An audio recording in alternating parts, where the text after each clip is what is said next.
तो हम लोग 31 अगस्त की फर्स्ट शिफ्ट का क्वेश्चन नंबर 76 देखने वाले हैं। ठीक है, ये टेक्स्ट बुक में जो टेस्ट दिया है, जो लोग उसको सॉल्व किए होंगे उनके लिए। ठीक है, तो इसमें जो क्वेश्चन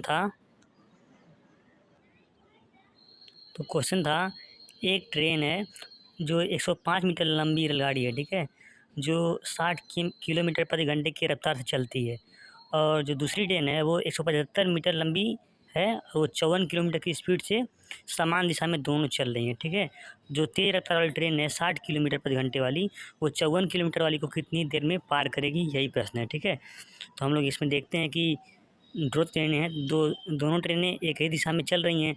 तो जो सापेक्ष गति होगी वो 60 माइनस 54 6 किलोमीटर प्रति यहाँ हावर होगा। ठीक है, प्रति घंटे। ठीक है, तो इसको हम लोग बदल लेंगे मीटर प्रति सेकंड में। ठीक है, तो 5 मीटर 18 करके यहाँ बदल लिया गया है, तो 5 मीटर 3 आ गया है। ठीक है, अब जब दोनों ट्रेनें मतलब एक दूसरे को पार कर रही हैं तो जो कुल दूरी होगी तो वहाँ पर दोनों ट्रेन की लंबाई आपस में जुड़ जाएगी। तो दोनों ट्रेन की लंबाई आपस में जुड़ गई है, तो 105 175 280 हो गया। ठीक है, तो जो पहली ट्रेन है वो दूसरी ट्रेन को पार करेगी, तो उसके लिए जो समय लगेगा, ये सापेक्ष गति के से यहाँ चाल निकल गया है, तो समय बराबर दूरी बटे चाल से कुल दूरी क्या है 280, और कुल जो उसकी चाल है, सापेक्ष चाल, वो क्या है 5/3। इसको सॉल्व करेंगे तो आ जाएगा 168 सेकेंड। इसको हम लोग बदलेंगे मिनट में, तो 2 मिनट 48 सेकेंड आएगा, जो कि यही आंसर है। तो अगला क्वेश्चन 77 है। तो ये क्वेश्चन है कि दो बंदूकें 9 मिनट के अंतराल पर एक ही स्थान से फायरिंग की जाती हैं। उस स्थान पर पहुंचने वाला एक व्यक्ति ने देखा कि दोनों बंदूकों की आवाज़ सुनने के बीच 8 मिनट 48 सेकंड का अंतराल था। यदि ध्वनि का वेग 330 मीटर प्रति सेकंड है, तो व्यक्ति किस गति से उस स्थान पर आ रहा था। ठीक है, तो इसमें दिया गया कि जहाँ से बंदूक चली है उधर ही वो व्यक्ति आ रहा था। ठीक है, तो पहली गोली जब चली है, तो जब उसके बाद फिर आदमी आना स्टार्ट किया है पहली गोली चलने के बाद, तो जब दूसरी गोली चली है तो वो इतना करीब वो इंसान मतलब आ गया है कि वो जो दूसरी गोली सुनाई देने का समय था वो 8 मिनट 48 सेकेंड है। तो यहाँ हम लोग समझते हैं, जब पहली बंदूक चलती है तो उसके बाद दूर खड़ा व्यक्ति जिधर बंदूक चली है उधर ही आना शुरू करता है। तो पहली बंदूक चलने के 9 मिनट बाद दूसरी बंदूक चलती है, और व्यक्ति उन 9 मिनटों में बंदूक चलने की दिशा में इतना करीब आ चुका होता है कि उसे दूसरी बंदूक 8 मिनट 48 सेकंड में सुनाई देती है। मतलब क्या कि जितनी देर में मतलब गोली ने 12 सेकंड में जितनी दूरी तय की उतना वो इंसान 9 मिनट में तय करता है। मतलब क्या 12 मिनट मतलब 12 सेकंड कम, मतलब वो इतना करीब आ गया कि 12 सेकंड कम हुआ।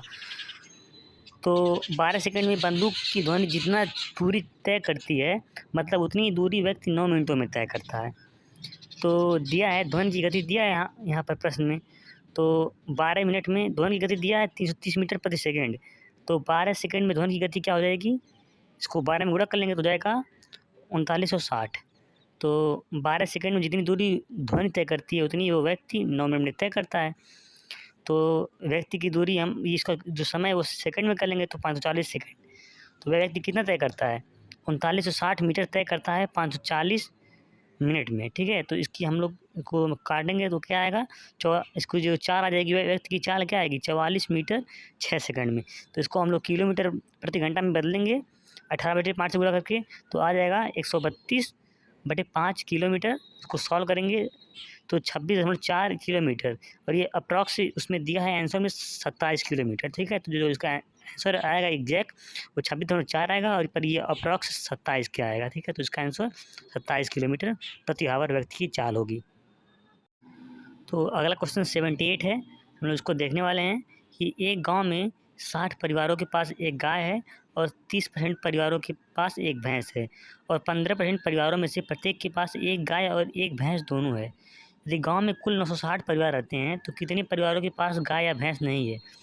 तो इसमें आप लोग को समझना होगा कि जो 60% परिवारों के पास गाय है और 30% परिवारों के पास एक भैंस है, और 15% के बाद दोनों है, तो जो 15% दोनों हैं वो 60% में भी होंगे, और जो 30% गाय हैं जो 60% गाय हैं उनमें भी वो 15% होंगे, और जो 30% भैंस है उनमें भी वो 15% होंगे। इसको हम लोग यहाँ पे लिख लेंगे पूरा अच्छे से कि 60% के पास एक गाय और 30% के पास एक भैंस है, और 15% के पास गाय भैंस दोनों है, तो ये 15% दोनों में शामिल होंगे। इसको हम लोगों ने ग्राफ से बनाने का प्रयास किया है, सर्कल बना के जो 15% दोनों के पास हैं तो वो यहाँ कॉमन हो जाएंगे। तो यहाँ पर 60 - 15 कॉमन हटाएंगे तो 45% आएगा, तो 45% ये बाकी का जो इतना है ये 45% हो जाएगा, ठीक है। वैसे ही यहाँ 30 - 15 कर लेंगे, तो ये जो बाकी का जो 15 आया ये होगा, ठीक है। तो जो इनको जोड़ें क्या आएगा, 45, 15 और 15 क्या हो जाएगा, 75%। तो मतलब कि 75% के पास कुछ न कुछ है, तो बाकी जो 25% बचे हैं उनके पास कुछ नहीं है। देखिए अब और जो टोटल दिया है कि 960 परिवार हैं, तो 960 में से 75% के बाद कुछ न कुछ है, तो हमको यही ज्ञात करना है कि जो बाकी 25% है उनके पास कुछ नहीं है, उनकी संख्या कितनी है। तो हम लोग 960 का 25% ज्ञात कर लेंगे, तो वो 240 आ जाएगा, तो यही आंसर होगा। तो हम लोग अगला प्रश्न देखेंगे 79, ठीक है। तो ये प्रश्न है, एक डेयरी वाला प्रति लीटर दूध के लिए 6.4 रुपये का भुगतान करता है, फिर वह दूध में पानी मिलाता है और मिश्रण को 8 रुपये प्रति लीटर पर बेचता है, जिससे उसको 37.5% का लाभ होता है। तो ग्राहक द्वारा प्राप्त दूध में पानी और दूध का अनुपात क्या है। इसको हम लोग देखते हैं XY से, ठीक है। तो हम लोग मानते हैं कि माना दूध X लीटर तथा उसमें मिलाया गया पानी Y लीटर है, तो यह X लीटर दूध है, Y लीटर पानी है, तो कुल मिश्रण क्या हो जाएगा, X + Y लीटर। तो दूध की लागत दिया है उसमें कि प्रति लीटर क्या है, 6.4 रुपये प्रति लीटर। दूध की मतलब उसकी जो कीमत है वो 6.4 रुपये प्रति लीटर है, और दूध का जो मात्रा है वो है X लीटर। तो दूध का जो पूरा उसका जो प्राइज होगा वो 6.4 गुणे X करेंगे तो 6.4X, ठीक है। और यही क्रय मूल्य है, ठीक है, क्योंकि पानी फ्री है, पानी पर कोई मूल्य नहीं लगा है, तो जो दूध का मूल्य होगा वही कुल लागत होगी, और कुल लागत ही क्या होता है, क्रय मूल्य होता है। पानी फ्री है तो मिश्रण की लागत 8 रुपये प्रति लीटर से, तो क्योंकि जो मिश्रण है वो 8 क्या बोलते हैं X + Y है, तो ये जो बेचा है वो पानी की भी कीमत लिया है ना, तो इसलिए तो वो जो बेचा है वो 8 रुपये प्रति लीटर बेचा है, तो उसमें पानी की कीमत भी मतलब जुड़ेगी। तो टोटल क्या है, X + Y लीटर, और प्रत्येक लीटर को कितने बेचा है, 8 रुपये प्रति लीटर में। तो जो विक्रय मूल्य हो जाएगा वो 8 गुणे X + Y लीटर, मतलब क्या बोलते हैं 8 गुणे X + Y रुपए, ठीक है। ये जो होगी ये विक्रय मूल्य हो जाएगा, ठीक है। तो हम लोग क्या क्या करेंगे, यहाँ देखिए जो विक्रय मूल्य है, विक्रय मूल्य क्या होता है, विक्रय मूल्य बराबर क्रय मूल्य प्लस लाभ। यहाँ पर विक्रय मूल्य लिख लेंगे, क्रय मूल्य दिया है यहाँ पर हम लोग ने निकाला इतना, और जो लाभ होता है वो क्रय मूल्य पर ही होता है। तो लाभ की कितना, उसको लाभ कितना हो रहा था, उसको 37.5% लाभ हो रहा था, कि किस पर होता है लाभ, क्रय मूल्य पर। तो क्रय मूल्य पर लाभ 37.5%, दोनों को जोड़ेंगे तो ये आज विक्रय मूल्य आएगा। तो ये समीकरण बन गया। इस समीकरण को हम लोग पूरा सॉल्व करेंगे अच्छे से। तो सॉल्व करने के बाद हम लोग आएंगे तो यहाँ x जो उसका रेशियो आएगा x और y का, वो 10/1 आएगा, तो यही इन दोनों का रेशियो होगा, ठीक है। 10:1 XY का रेशियो होगा। तो x क्या हम लोगों ने क्या माना था, x हम लोगों ने दूध माना था और y पानी माना था। दूध और पानी का अनुपात क्या आ गया, 10:1। अगर आप लोग को समझ में नहीं आता है कोई भी प्रश्न, तो आप लोग कमेंट में उस प्रश्न संख्या का मतलब नंबर बता सकते हैं, तो फिर से वो प्रश्न आपको दोबारा वीडियो के द्वारा बता दिया जाएगा। तो अगला क्वेश्चन है 81। ये क्वेश्चन भी बहुत लोग को दिक्कत कर रहा था। तो इसमें क्या बोला है क्वेश्चन में कि वह सबसे बड़ी संख्या ज्ञात कीजिए जिससे 310, 550 और 728 को विभाजित करने पर समान शेषफल प्राप्त होता है। तो ऑप्शन में दिया था 212, 222 और 22 और 2। तो इस तरह के प्रश्न को ज्ञात करने के लिए क्या करना चाहिए कि जो तीनों संख्याएं दी होती हैं उनका पहले हम लोग अंतर ज्ञात कर लेते हैं। अंतर के लिए क्या करेंगे कि जो तीनों का अंतर ज्ञात करेंगे कि पहले 550 की मतलब b - a, फिर c - b, उसके बाद फिर c - a करके हम लोग अंतर पूरा ज्ञात कर लेंगे। तीनों संख्याओं का अंतर हम लोग निकाल लेंगे। जो अंतर आएगा उसका हम लोग HCF निकालेंगे। जो HCF आएगा वही बड़ी से बड़ी संख्या होगी जो इन तीनों संख्याओं को मतलब कि विभाजित करेगी, तो शेषफल समान प्राप्त होगा। ये प्रश्न ऐसे ही सॉल्व होता है, ठीक है। तो इसको भी आप लोग ऐसे ही कर सकते हैं। और फिर अगला प्रश्न हम लोग इसी में बताते हैं। अगला प्रश्न क्या था 86। तो अगला प्रश्न क्या है, 7 पुरुष या 10 महिलाएं 10 दिनों में 100 मीटर की दीवार बना सकते हैं। तो 600 मीटर की दीवार बनाने में 14 पुरुषों और 20 महिलाओं को कितने दिन लगेंगे, ठीक है। तो इस प्रश्न को हम लोग देखते हैं। तो 7 पुरुष 10 दिन में 100 मीटर दीवार बनाते हैं और 10 महिलाएं 10 दिनों में 100 मीटर दीवार बनाती हैं। तो 7 पुरुषों द्वारा एक दिन में बनाई गई दीवार क्या हो जाएगा, 100/10, क्योंकि देखिए 7 पुरुष 10 दिन में 100 मीटर दीवार बनाते हैं, तो 7 पुरुषों द्वारा दीवार मतलब 100 मीटर दीवार बनाई जाती है जो एक दिन में, वो क्या क्या होगी, 100/10 मीटर। तो एक पुरुष द्वारा एक दिन में बनाई गई दीवार क्या हो जाएगा, इस 7 नीचे आ जाएगा, तो 100/7 × 10, जिसको हम लोग काटेंगे तो क्या आएगा, एक पुरुष द्वारा एक दिन में बनाई गई दीवार क्या हो जाएगी, 10/7। तो इसी प्रकार 10 महिलाओं द्वारा एक दिन में बनाई गई दीवार क्या हो जाएगी, क्या हो जाएगी, 100/10। फिर एक महिला द्वारा एक दिन में बनाई गई दीवार, फिर वो 10 नीचे आ जाएगा, तो 100/10 × 10, तो उसको काटेंगे तो एक महिला द्वारा एक दिन में बनाई गई दीवार क्या आएगी, 1। तो फिर प्रश्न में क्या बोला है कि 14 पुरुष और 20 महिलाएं 600 मीटर दीवार बनाने में कितना समय लेंगे। तो पहले हम लोग 14 पुरुषों का निकाल लेंगे, एक दिन में कितना काम करते हैं। तो 14 पुरुषों द्वारा एक दिन में बनाई गई दीवार, 14 गुणे यहाँ से निकाला था एक दिन में काम, तो 14 पुरुषों द्वारा एक दिन में किया गया काम कितना था, 10/7। तो गुणा करेंगे तो काटेंगे तो ये 20 आ जाएगा, ठीक है। तो फिर इसी प्रकार 20 महिला द्वारा एक दिन में बनाई गई दीवार क्या हो जाएगी, 20। और वहाँ हम लोग निकाला था कि महिलाओं द्वारा एक दिन में किया गया कार्य, 20 × 1 = 1। तो 14 पुरुषों और 20 महिलाओं द्वारा एक दिन में बनाई गई दीवार, दोनों 20 + 20 हो जाएगा, क्या आएगा, 40 हो जाएगा। और तो फिर 14 पुरुषों और 20 महिलाओं द्वारा 600 मीटर दीवार बनाने में लगा समय, दोनों एक दिन में कितना काम करते हैं, 40। तो 600 मीटर दीवार बनाने में कितना दिन लेंगे, 600/40 करेंगे तो 15 दिन इसका आंसर आ जाएगा। तो हम लोग क्वेश्चन नंबर 87 देखते हैं, ठीक है। एक बिल्डर 2550 रुपये उधार लेता है, जिसे 2 समान वार्षिक किस्तों में 2 वर्ष के अंत तक 4% प्रति वर्ष की दर से चक्रवृद्धि ब्याज के साथ वापस भुगतान किया जाना है। प्रत्येक किस्त कितनी होगी। तो इस तरह के प्रश्न के लिए जिसमें समान किस्तों में पैसा वापस करना होता है, एक अलग मतलब एक फार्मूला होता है, ठीक है। उस फार्मूले पर आप जैसे रखेंगे, उसको सॉल्व करेंगे, आपका आंसर आ जाएगा। तो जब चक्रवृद्धि ब्याज पर कोई राशि उधार ली होती है तो उसे समान किस्त में वापस करना होता है। तो उसके लिए फार्मूला क्या है, A = P/R/100, कोष्टक में R/100 + 1 पे n, तो फिर बटे R/100 + 1 पे n-1। यह फार्मूला था जहाँ ए क्या है, वार्षिक किस्त, जो कि हमको लौटानी है वो क्या है, A है। और P क्या है, यहाँ पर जो उधार ली गई राशि, जितना पैसा उधार लिया, कितना लिया गया था, 2550 रुपये। और R क्या है, ब्याज दर। तो सारा मान इसमें रख देंगे हम लोगों ने, हमको A का मान ज्ञात करना है, उधार ली गई राशि थी P 2550 रख दिए, R = 4%, रख के पूरा हम लोग सॉल्व करेंगे इसको। तो A बराबर क्या आएगा, 1352 रुपये, ये प्रत्येक किस्त का आ जाएगा, ठीक है। और यही हम लोग का आंसर होगा। और ये जो फार्मूला होता है, ये केवल चक्रवृद्धि ब्याज पर अगर कोई राशि होती है, उसको समान किस्त में वापस करना होता है, तो ये फार्मूला लगता है। ये फार्मूला साधारण ब्याज पे नहीं लगता, ये केवल चक्रवृद्धि ब्याज पे कोई राशि ली गई है, उसको समान किस्त में वापस करना है, तो वहाँ पर करना था। और यहाँ पर n जो है ना, ये n क्या है, किस्तों की संख्या। हम यहाँ पहले हम लिख देते हैं, n = किस्तों की संख्या, ठीक है। तो जो यहाँ n जितने किस्तों में वापस करना है वो है। तो प्रश्न में दिया था कि इसको 2 किस्तों में वापस करना है, ठीक है, मतलब 2 वर्ष में करना है, तो मतलब 2 किस्तों में करना है। तो हम लोग देखते हैं प्रश्न नंबर 89। हम लोग देखते हैं क्वेश्चन नंबर 89। इसमें दिया है, एक खुदरा विक्रेता अपने सामान को 150% पर अंकित करता है और 40% की छूट देता है। यदि क्रय मूल्य 1600 है तो विक्रय मूल्य क्या होगा।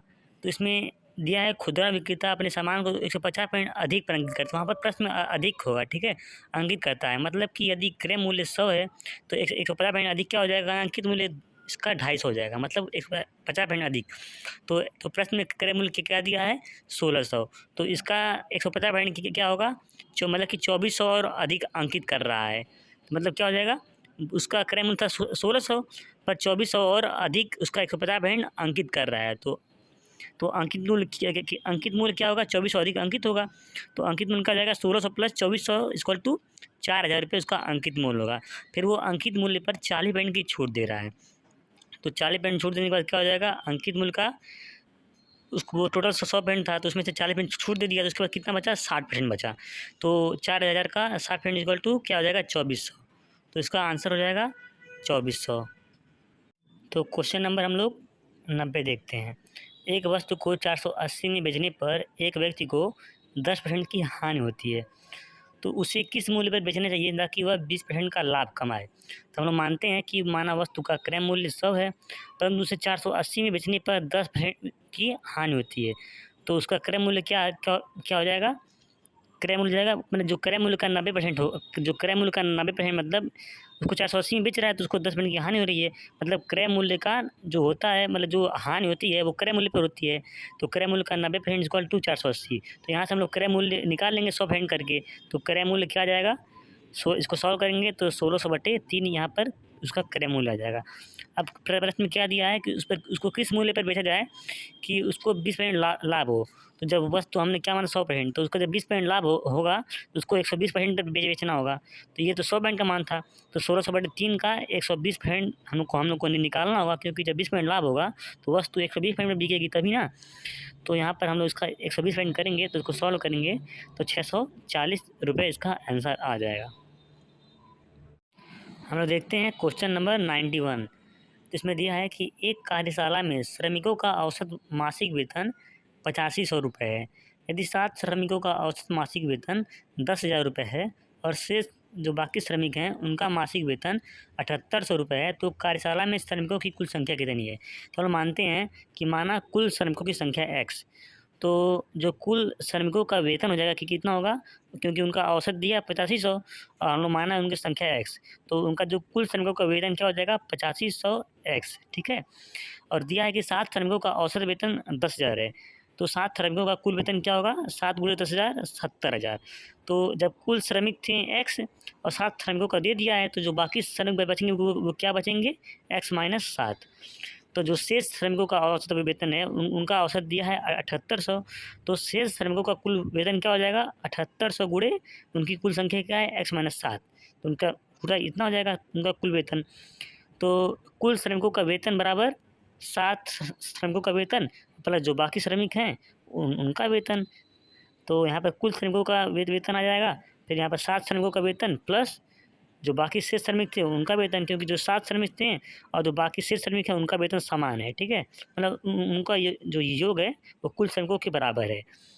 तो यहाँ पर हम लोग इसको सॉल्व करेंगे, यहाँ से x का मान निकालेंगे, x का मान आ जाएगा 22। हमने क्या माना था, कुल श्रमिकों की संख्या x, तो x का मान 22 आ गया, मतलब कुल श्रमिकों का जो संख्या है वो 22 है। हम लोग देखते हैं क्वेश्चन नंबर 94। क्वेश्चन नंबर 94 क्या है, 12% साधारण ब्याज पर 3 वर्षों में दे 10,920 के ऋण भुगतान किस वार्षिक किस्त से होगा, ठीक है। तो यहाँ पर कई लोग इसको मतलब सामान्य समझ लेते हैं कि सामान्य साधारण ब्याज पर है, इसको मतलब 3 वर्षों में 12% पे देना है, तो ऐसा ये प्रश्न है, ठीक है ना। ये प्रश्न है मतलब कि इसको समान जो उसकी किस्त होगी देना, उसको हर साल 3 साल देना है और उसको समान किस्तों में देना है। तो इसके लिए एक अलग फार्मूला होता है, जैसे चक्रवृद्धि ब्याज मैंने बताया कि अलग उसका समान किस्त का फार्मूला होता है, तो ऐसे ही साधारण ब्याज का भी फार्मूला होता है। तो जब साधारण ब्याज पर कोई राशि उधार ली गई होती है और उसे समान किस्त में वापस करना होता है, तो उसका फार्मूला होता है P बराबर A n+r/100 कोष्टक में n(n-1/2), जहाँ पर P क्या है, P उधार ली गई राशि है, जितना राशि वो उधार लिया गया, उधार कितना लिया गया था 10,920, और A क्या है, वार्षिक किस्त जो लौटानी है, ए जो वार्षिक किस्त है वो लौटानी वो ए है, ठीक है। और आर क्या है, आर ब्याज का दर है, और ए एन क्या है, किस्तों की संख्या, जितनी किस्तों में लौटानी है। और कितनी किस्तों में लौटानी है प्रश्न दिया है, 3 किस्तों में लौटानी है। तो प्रश्न के अनुसार हम लोग मान लेते हैं सब कुछ दिया है। अब प्रश्न में खाली इसका हम लोग मान रखेंगे। यहाँ कैलकुलेशन थोड़ी गलती हो गई थी, तो उसके लिए यहाँ काट दिया गया है, और यहाँ पर हम लोग को सॉल्व करेंगे तो उसका आंसर आ जाएगा। कई लोग यहाँ पर गलती क्या करते हैं, ये जो यहाँ पर ना इसको पहले इसको यहाँ पर कर लेते हैं, इसकी 100 गुणे 3 कर लेंगे और 300 हो जाएगा, और प्लस 12 कर देंगे, क्या करेंगे 312/100 कर देंगे। तो ऐसा नहीं करना है, यहाँ पर ना बोर्ड मास लागू होगा कि जो पहले कोष्टक में पहले उसको सॉल्व करते हुए करेंगे तब सही है। यहाँ पर मैंने यहाँ पर बोर्ड मास जो नियम है उसको लागू नहीं किया था, इसलिए मेरा गलत हो गया था। इसलिए जो पहले कोष्टक में होता है उसको हम लोग सॉल्व करते जाएंगे, जैसे 3 माइनस 1 है 2 होगा, फिर इसको गुणा 6 होगा, फिर 2 से काटेंगे तो फिर 3 आएगा। तो ऐसे यहाँ पर 3 होगा तभी 36 होगा, तो फिर ये इधर गुणा होगा, तब ये 300 प्लस 36, तब ये 336/100 आएगा। नहीं तो अगर आप ऐसे करेंगे तो 100 गुणे 3, 300, और ये 12 है, 312 हो जाएगा। फिर इधर से गुणे 3 आ जाएगा तो 936 हो जाएगा, तो वहाँ पर गलत हो जाएगा। तो हम लोग बोर्ड मास की तरह सॉल्व करेंगे। यहाँ पर हम लोग ए का मान निकालेंगे हम लोग अच्छे से करके। तो ए का मान क्या आएगा, 3250। जो वार्षिक किस्तों की मतलब जो वार्षिक किस्त है वो 3250 रुपये आ जाएगी। हम लोग देखते हैं क्वेश्चन नंबर 107। ठीक है, इसमें दिया है 3 कंटेनर जो हैं वो पीले, सफ़ेद और काले रंग में हैं। इन तीनों में 120 कंचे रखे गए हैं। ठीक है, और सफ़ेद और पीले कंटेनरों में संयुक्त रूप से काले कंटेनर की तुलना में दोगुने कंचे हैं। साथ ही काले कंटेनर में पीले कंटेनर की तुलना में दोगुने कंचे हैं। तो सफ़ेद कंटेनर में कितने कंचे हैं? दिया है कि सफ़ेद और पीले कंटेनर में जितने कंचे हैं एक साथ हैं, काले कंटेनर में की तुलना में जितने मतलब कि काले कंटेनर में जितने कंचे हैं, सफ़ेद और जो पीला कंटेनर है उसमें काले कंटेनर के दुगुने हैं। तो हम देखते हैं, दिया है काले कंटेनर में जितने कंचे हैं, सफ़ेद और पीले कंटेनर में उसके दोगुने कंचे हैं। तो मान लेते हैं कि काले कंटेनर में कंचे हैं x, तो सफ़ेद और पीले कंटेनर में कितने कंचे हो जाएंगे 2x। फिर दिया है कि काले में पीले की तुलना में दोगुने हैं, तो काले में x हैं तो पीले में क्या हो जाएंगे x-2, क्योंकि उसमें दिया है कि काले में पीले की तुलना में दोगुने हैं। तो यदि काले में x हैं तो पीले में क्या हो जाएंगे x/2, इसका काले का आधा। तो सफ़ेद और प्लस पीला क्या यहाँ पर आया था 2x। तो सफ़ेद हम लोग पीला का मान रख देंगे x/2, फिर सफ़ेद ज्ञात करेंगे, सफ़ेद क्या आएगा 3x/2 आ जाएगा। ठीक है, फिर तीनों का हम लोग अनुपात लेंगे तो यहाँ पर x से कट जाएगा, तो यहाँ पर ये आ जाएगा। फिर इसको हम लोग सही फॉर्म में करेंगे तो 3 1 2 आएगा। तीनों का जो क्या है 6, और कुल कंचों के मान क्या है 120, तो 6 बराबर क्या हो जाएगा 120 हो जाएगा। तो एक बराबर क्या हो जाएगा 20। हमको क्या ज्ञात करना है, सफ़ेद कंटेनर में कितने कंचे हैं। तो सफ़ेद में कितने हैं 3, और एक का माना है 20, तो 3 गुणे 20 का आ जाएगा 60 कंचे। सफ़ेद कंटेनर में 60 कंचे हैं। हम लोग देखते हैं क्वेश्चन नंबर 112। इसमें दिया है एक पर्वतारोही प्रत्येक घंटे की शुरुआत में 30 फीट चढ़ता है, फिर आराम करने के लिए रुकता है, और अगले घंटे के शुरुआत में फिर से चढ़ाई शुरू करने से पहले 20 फीट नीचे खिसक जाता है। यदि वह सुबह 8 बजे अपनी चढ़ाई शुरू करता है तो वह पहली बार ज़मीन से 120 फीट ऊपर स्थित झंडे तक किस समय पहुंचेगा। मतलब इसमें क्या दिया है कि यदि वो पहले घंटे 30 फीट चढ़ता है, ठीक है, फिर अगले घंटे वो चढ़ने से पहले 20 फीट नीचे आ जाता है। मतलब क्या, वो वो 1 घंटे में कितना चढ़ पाया 30 माइनस 20 क्या 10 ही चढ़ पाया। देखते हैं, वह हर घंटे 30 फीट चढ़ता है, फिर अगले घंटे चढ़ने से पहले ही 20 फीट फिसल कर नीचे आ जाता है। मतलब वह एक घंटे में कितना चढ़ पाया 30 माइनस 20 क्या 10 फीट ही चढ़ पाया। तो वो ऐसे ही करके 9 घंटे चढ़ता है तो वो 90 फीट चढ़ पाता है, क्योंकि वो हर घंटे 10 फीट चढ़ता है, तो वो 9 घंटे में 90 फीट चढ़ पाया। फिर जब वो 10वें घंटे चढ़ता है तो वो 30 फीट चढ़ता है, तो वो 90 30 से 120 हो जाता है, तो वो 120 फीट मतलब वो चढ़ जाता है। तो झंडे तक पहुँच मतलब कि पहुँच जाता है, मतलब कि वो फिसलता नहीं है, क्योंकि वो झंडे तक पहुँच जाता है। अगर वो मतलब कि हमको बस उसको 120 फीट चढ़ाना था, फिर उसके बाद वो फिसल जाएगा तो उससे हमको क्या मतलब, वो पहुँच तो गया है ना। तो 9 घंटे में कितना पहुँचा 90 फीट, फिर 10वें घंटे में फिर 30 फीट चढ़ा तो कितना 120 फीट पहुँच गया। फिर वो फिसल जाए, वो फिर वो कुछ भी करे, हमें क्या, तो हमको बस उसको 120 फीट चढ़ाना है। तो 120 फीट कितने चढ़ेगा 9 घंटे में 90 फीट चढ़ जाएगा। तो और 10वें घंटे में फिर 30 फीट चढ़ेगा, तो 90 30 120 फीट। तो उसने सुबह चढ़ाई कितनी बजे चालू की थी, उसने सुबह चढ़ाई चालू की थी 8 बजे, और फिर 10 घंटे बाद क्या शाम को 6 बजे वो झंडे तक पहुंच जाएगा। ठीक है, हम लोग क्वेश्चन नंबर देखते हैं 116। ये थोड़ा सा ग्राफ टाइप का दिया तो इसमें बच्चे कन्फ्यूज हो जा रहे हैं। ठीक है, जबकि ये क्वेश्चन आसान है।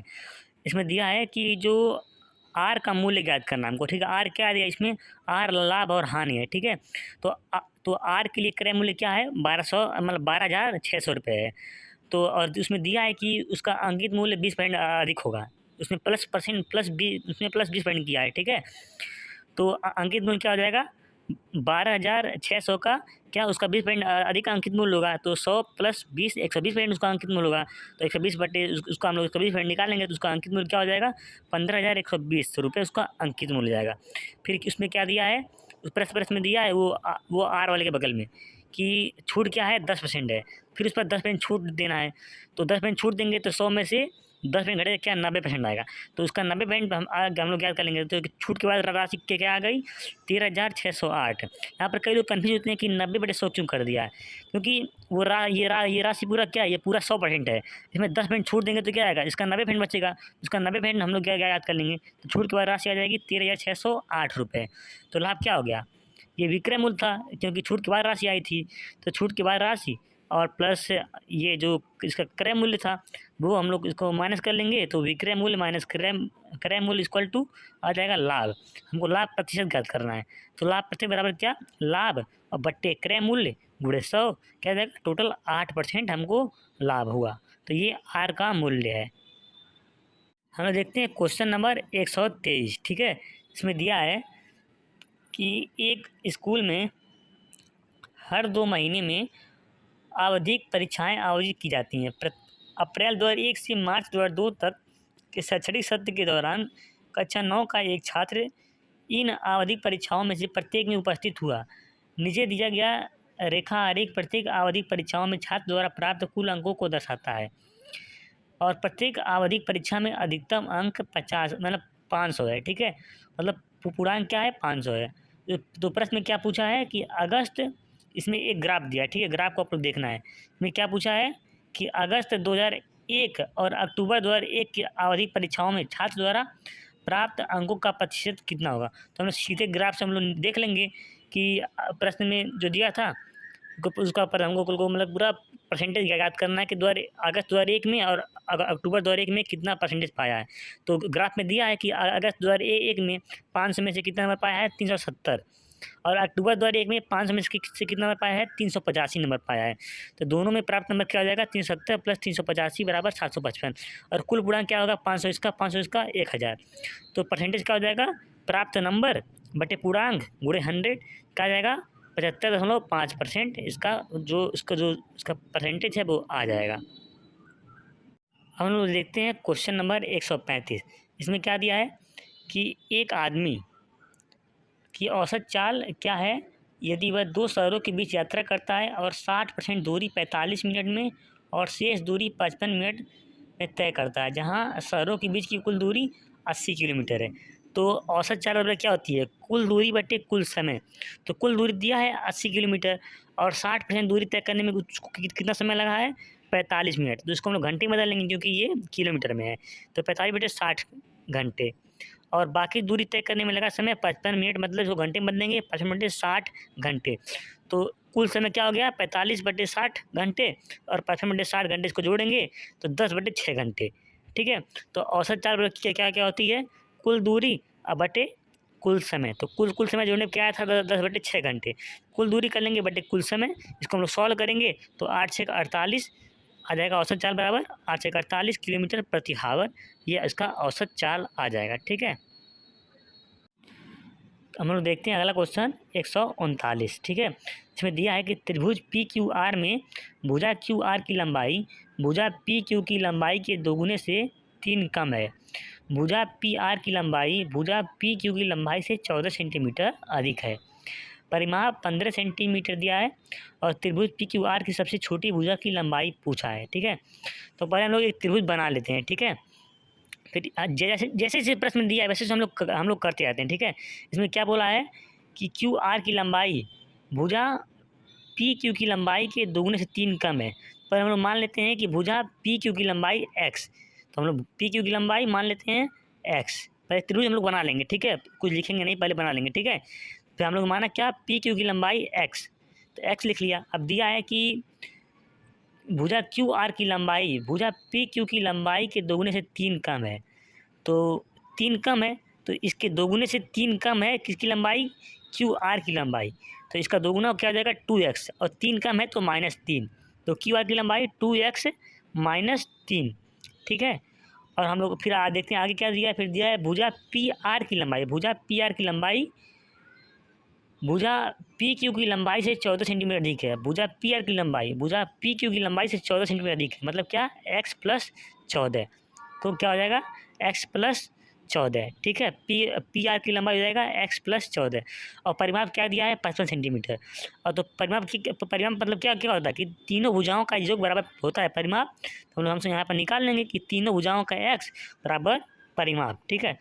तो परिमाप क्या दिया है 55, और तीनों भुजाओं का x, एक भुजा क्या दिया है x है, फिर एक भुजा x प्लस 14, एक भुजा 2x माइनस 3। इसको सॉल्व करेंगे तो x बराबर आ जाएगा 11। तो यहाँ पर पूछा है सबसे छोटी भुजा, तो सबसे छोटी भुजा क्या होगी x ही होगी, क्योंकि यहाँ 2x है और तो -3 क्या है यहाँ पर x प्लस 14, तो सबसे छोटी भुजा क्या होगी x ही होगी। तो x का मान 11 है, तो वही उसकी सबसे छोटी भुजा होगी। ये क्वेश्चन बस देखने में बच्चों को थोड़ा खतरनाक लगता है, पर ये बहुत ईजी है, ठीक है ना। इसको आप लोग अगर नहीं समझ में आया कोई प्रश्न, या ये हो या फिर कोई प्रश्न, तो उस प्रश्न का नंबर आप लोग कमेंट में बस कर देना, सर ये प्रश्न नहीं समझ में आया, वो प्रश्न के लिए मैं फिर से वीडियो बनाऊँगा, ठीक है। हम लोग देखते हैं प्रश्न नंबर 142। इसमें दिया है कि 5 राज्यों द्वारा इस्पात के उत्पादन के संबंध में दिए गए वृत्त आरेख की जांच कीजिए और निम्नलिखित प्रश्न का उत्तर दीजिए। तो इसमें एक दिया है पूरा वृत्त दिया है, उसमें 5 मतलब राज्यों का दिया है कि वो कितना उत्पादन करते हैं। इसमें 210, 250, 180, 170, 190 दिया है। और फिर प्रश्न में क्या पूछा है, राज्य डी द्वारा इस्पात के उत्पादन के संगत केंद्रीय कोण क्या है। तो राज्य डी का क्या उत्पाद है, उसका क्या है 190। हम लोग यहाँ से साइड में दिया है तो उसका क्या हो जाएगा, राज्य डी का उत्पाद क्या है 190 है।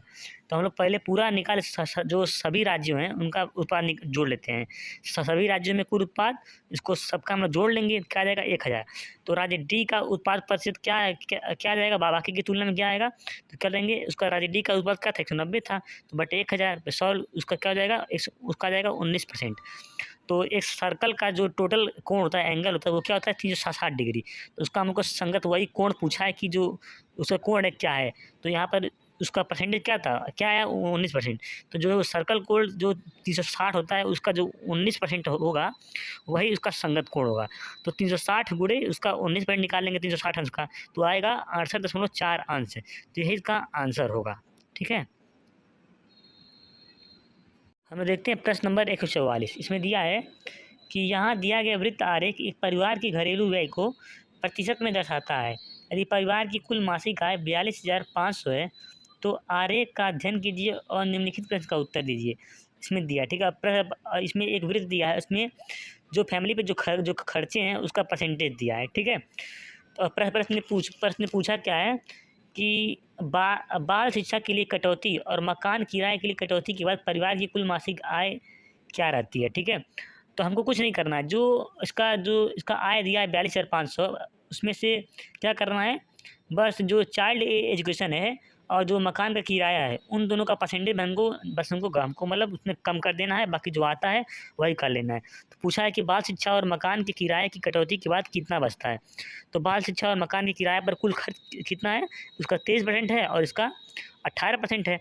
तो जोड़ लेंगे 41%, मतलब कि 100% में से 41% खर्च होता है, तो जो बाकी बचता है 59%, उसी का मान पूछा है, ठीक है।